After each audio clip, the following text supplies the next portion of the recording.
Inter బెస్టా లేక polytechnic బెస్టా? 10th తర్వాత చాలా మంది స్టూడెంట్స్కి ఇదే పెద్ద డౌట్. నీ ఫ్యూచర్కి ఏది కరెక్ట్ ఆప్షన్ తెలుసుకోవాలంటే ఈ వీడియో లాస్ట్ వరకు చూడు. ఇంటర్ చదివితే ఇంజనీరింగ్, మెడిసిన్, డిగ్రీ లాంటి హైయర్ స్టడీస్కి ఈజీగా వెళ్ళొచ్చు. కంపిటేటివ్ ఎగ్జామ్స్ ప్రిపరేషన్కి కూడా చాలా హెల్ప్ అవుతుంది. కానీ ఇంటర్లో exams pressure, marks tension, long study hours చాలా ఎక్కువగా ఉంటాయి. కొంతమంది స్టూడెంట్స్కి స్ట్రెస్ కూడా పెరుగుతుంది. పాలిటెక్నిక్ చదివితే ప్రాక్టికల్ నాలెడ్జ్ మరియు టెక్నికల్ స్కిల్స్ త్వరగా నేర్చుకోవచ్చు. డిప్లొమా కంప్లీట్ అయ్యాక డైరెక్ట్ జాబ్స్కి అప్లై చేయొచ్చు. డిప్లొమా తర్వాత లాటరల్ ఎంట్రీ ద్వారా డైరెక్ట్ బీటెక్ సెకండ్ ఇయర్లో జాయిన్ అవ్వచ్చు. దీనివల్ల టైం కూడా సేవ్ అవుతుంది.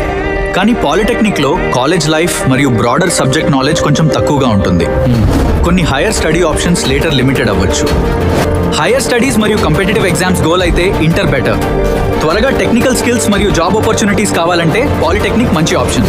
వీడియో నచ్చితే ఒక లైక్ కొట్టు, నీ ఫ్రెండ్స్కి షేర్ చేయి. ఇంకా నీకు ఇంటర్ బెస్టా లేక పాలిటెక్నిక్ బెస్టా అనిపిస్తుందో కామెంట్ చేయి. ఇలాంటి మరిన్ని వీడియోల కోసం ఛానల్ని సబ్స్క్రైబ్ చేయటం